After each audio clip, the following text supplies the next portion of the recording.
Hey guys, it's Elizabeth at Family Heirlooms. Today is May 15th, and I wanted to show you some new technique that I'm trying today. We run a food truck and we do ribbon fries at events, and sometimes that leaves us with a lot of potatoes left over after events that aren't going to last until our next event. So I am trying canning potatoes so that we can make mashed potatoes later on when maybe we don't have fresh potatoes. I will give you the disclaimer here. I do not 100% follow the USDA standards for safe canning on this. I do skip a step. However, I do feel that the benefits outweigh the risks for my family in this regard, but I just need to let you know that I am not doing all the steps for what is considered safe canning. However, I feel that the way that I do it is safe for my family. So let's dive in and look at what steps there are. So obviously the first thing that you're going to need is some potatoes. I have been doing some processing already, so I'm down to about a case and a half. We've also given some away to friends and things. You can see these are getting a little bit growy. So our first step is we're going to knock all of these eyes off. Here I've just been collecting them in the box. And after we do that, we're going to take them inside and peel them. So once you have the eyes knocked off your potato, the next step we're going to do is to peel it. This is a peeler that I enjoy. It's a little bit flimsy. I got this for cheap just because I wanted to try one of these Y-shaped potato peelers, but it does a job pretty well. It's also got a little tool here for digging out the eyes if they get a little too deep. So basically, just peel your potato like you normally would. And then once we get it peeled, we're going to drop it in a bowl of water that I have sitting off to the side here to keep them from browning and to wash off some of the excess starch. And then our next step is chopping it. Now, I'm sure you're wondering, what about all those potato skins? That's where all the nutrients is. That's where all the fiber is. And I want to assure you, I do not throw these out. While I do not keep them on the potatoes when I can, you could make potato skins with these, oil them up, bake them in the oven. That's a very tasty treat. I have a pot of vegetable scrap broth going on the stove today. Since I have the pressure canner out, I decided to gather up all the scraps and bits of vegetables that I save in the freezer, like ends of carrots, onion skins, the outer leaves of cabbage that aren't necessarily going to get used, and I have been tossing these in there. So we are going to get a lot of the nutrition out of these into that broth so that we can still use it and still benefit from it. So one thing I did forget to mention on the peeling portion, you may be tempted to skip peeling your potato, but that is one step you absolutely 100% do not want to skip. The skin of potatoes can harbor soil on it really, no matter how well you scrub them. And the soil is what harbors the botulism spores. And that's the thing that we're trying to avoid when we do canning. Botulism is bad news. It will make you very, very sick. So now we're going to go ahead and slice potatoes here. I just go ahead and cut them into about 1-inch chunks, like this. Oop, they're sticking. And then just slice them, and really to whatever size chunk you would want. This size works pretty well for me. All right, so once you have your potatoes chopped up, we're going to drop them into a colander here.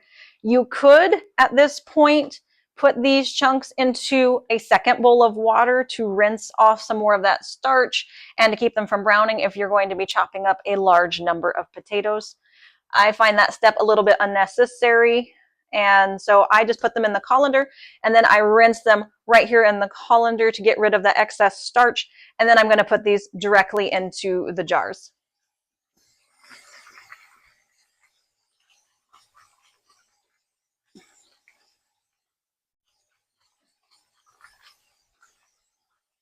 All right, so you can see we've got our rinsed potatoes now. I've already got some jars done up here.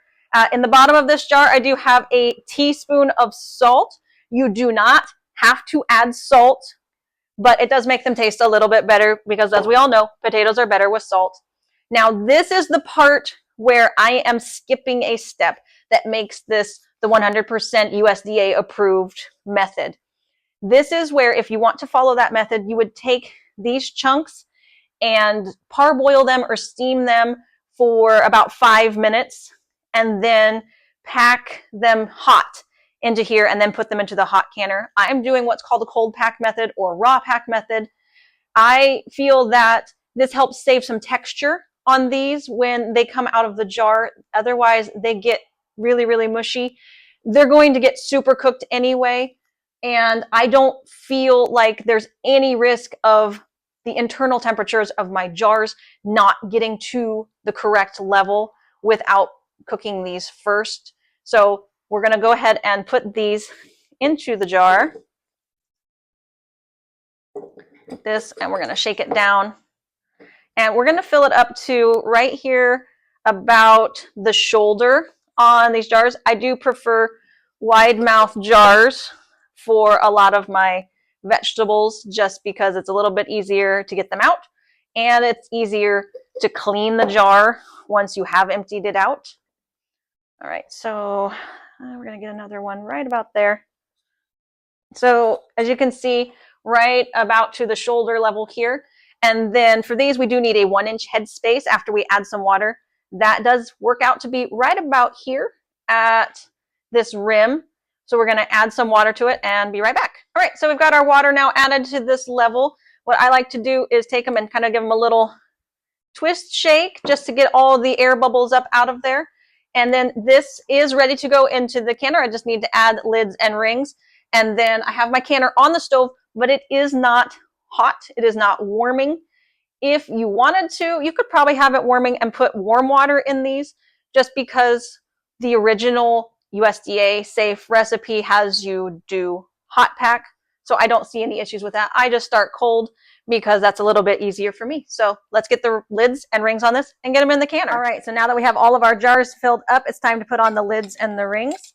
These are brand new lids. I will occasionally use used lids when I do water bath canning, especially with like my pickles and things. When it comes to pressure canning, I really do believe that brand new lids are a better route to go, just because there is a little bit more risk of foodborne illness with these. So we just go ahead and grab a paper towel since I forgot. And we're going to wipe down the rims real quick. Just make sure there's no residue on them. Your lid goes right on there. And then your ring goes on top. And these go to what's called fingertip tight. So basically, once the jar starts moving, when you turn that, so when you start to feel that resistance, that first little bit of resistance, then that's all the tighter you want to get these. You do not want to crank these lids on for several reasons. One of them being that if these lids are on so tight that pressure cannot escape, you run the risk of this jar exploding in the canner. The other risk that you run is that if the pressure cannot get out, then you're not going to get a vacuum to seal. And sometimes you'll get a false seal with that. And that's not what we want, because that creates that breeding ground for all the bacteria that we're trying to avoid. Now, one thing I did forget to mention is that the salt in these is canning salt or pickling salt, sometimes it's called. And you can use iodized salt. There's nothing necessarily wrong with that. The main consideration with that is that the iodine in the salt can sometimes make your final product turn out cloudy. So if that's a concern for you, then that's why you would avoid that. You can use it, like I said. I just don't, because I don't necessarily need it. So now we've got all these jarred up, and let's get them in the canner. All right, so we have our pressure canner on the stove all set up with some water. You want about 1 inch of water in the bottom of this. Really, in a pressure canner, you can't have too much water, but you can definitely have too little. So what we're going to go ahead and do is put these in. Always make sure you have this insert in as well, or at least some rings or something to keep these jars off the bottom. That helps the water flow around them and under them, and to keep there from being pockets of heat from the stove that can crack your jars. All things that we are trying to avoid. And we're gonna just go ahead and pack this up. 7 quart jars is what this canner holds. You can see it's pretty tall. This is one that I could stack pint jars in if I wanted to. We have 5 people in our family, so a quart jar of potatoes is probably a fairly adequate size for us. So now that we have the potatoes added, you can see the water's about halfway up the sides. So that should be plenty. We're going to process these at 10 pounds pressure for 40 minutes. So let's get the lid on and then get it warming up so it can start steaming. All right, so we've got our lid. This lid is kind of a dual function one. It has a gauge and it also has a weight. This particular one came with a 15-pound single weight. That's all it had, and you just had to watch the gauge for your pressure. I went ahead and purchased an aftermarket, what they call a jiggler or pressure regulator for this that gives me the option of doing 5, 10, and 15 pounds because I like being able to have the auditory feedback of hearing that jiggle at 10 pounds. And that way I know that it's canning properly. That's really a personal opinion and just something that I prefer. It helps me hear it. So if I'm doing things around the house, I can tell if the canner is doing what it's supposed to do. So what we do is line up our arrows here and go ahead and seal it. So we twist it.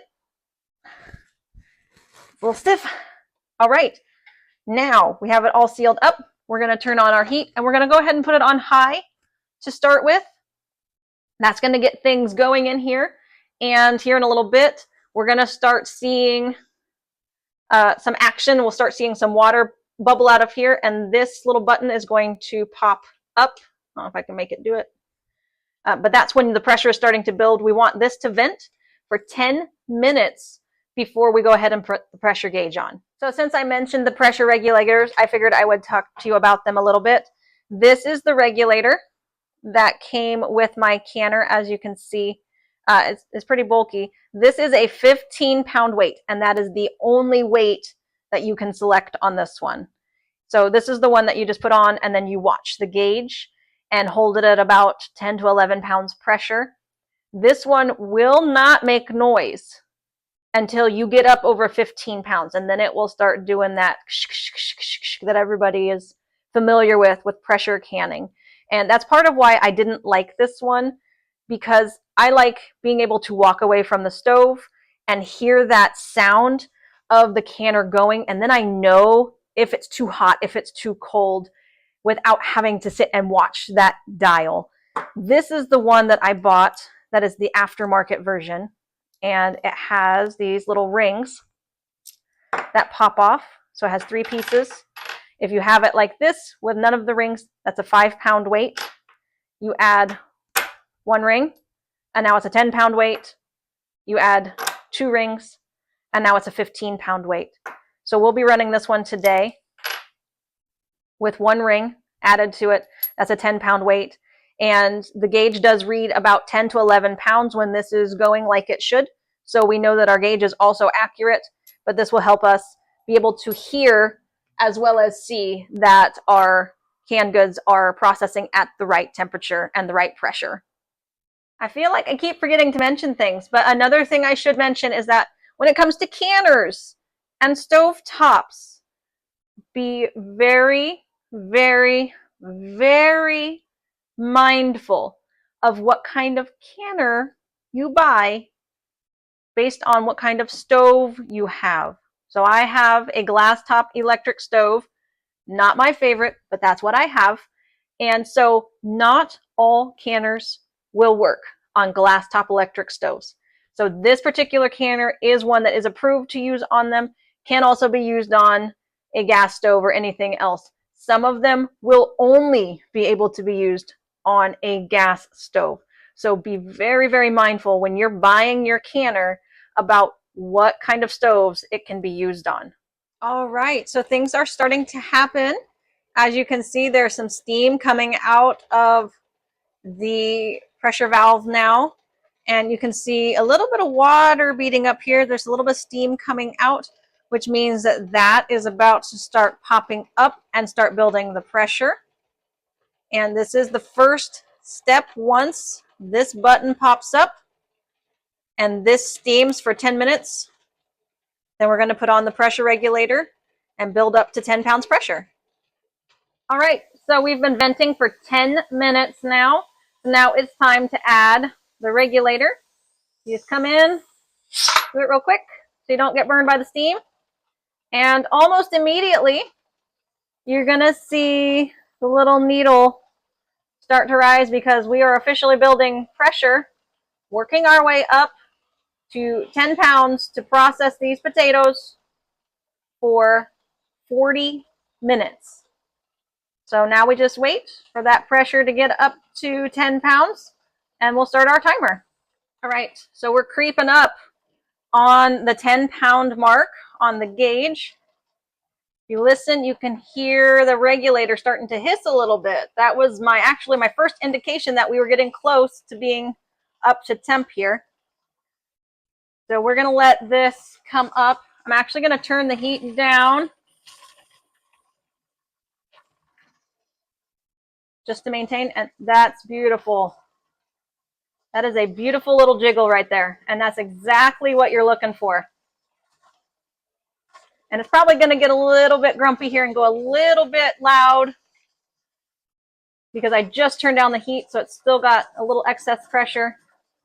So we're going to go ahead and start our timer for 40 minutes.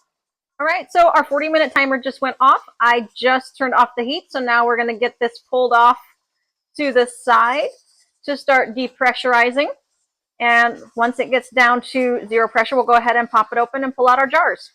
Once you get your canner pulled off the heat, it's very, very important, number one, to be careful doing that. These are quite heavy, and there is the risk of steam coming out of either this or this.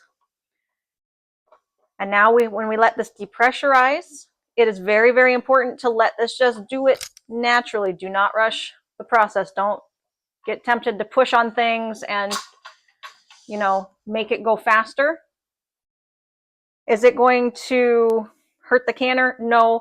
The problem comes when it could depressurize the jars inside too quickly and then make them leak more liquid than they have already naturally in the canning process, which could lead to them not sealing properly or even a lower quality of canned good foods. As you can see, this has only been off for a couple minutes and that gauge is already starting to come down. So here, probably in about, I don't know, half an hour or 45 minutes or so, this should be depressurized and we'll get the jars pulled out.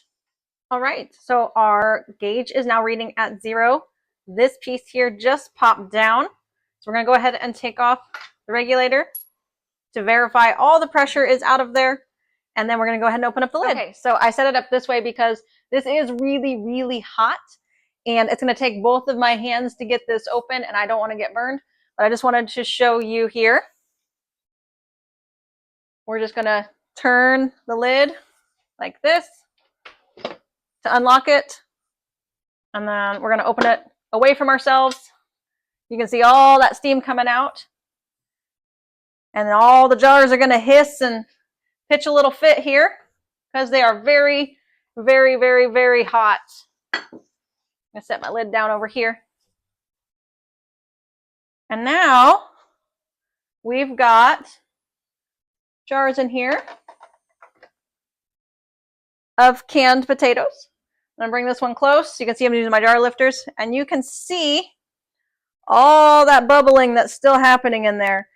So this is well over the actual boiling point of water because we pressure canned it. That's part of what makes pressure canning work. So now we'll get these set over on the towel to cool, and tomorrow they should be all sealed up and ready to go for us. Okay, so after about 24 hours, this is what you're going to have. You can see that the liquid in there has kind of thickened up because of all the starch in the potatoes. The potatoes are well cooked. With these, they did boil out a little bit more water than I would have liked, so I might deal with some discoloration here in the coming months with this storing. But overall, a very, very handy way to have ready cooked potatoes on hand for whatever you might like, and a good way to use up potatoes before they go bad. Thanks for following along with me and watching this, and I'll see you later. Bye.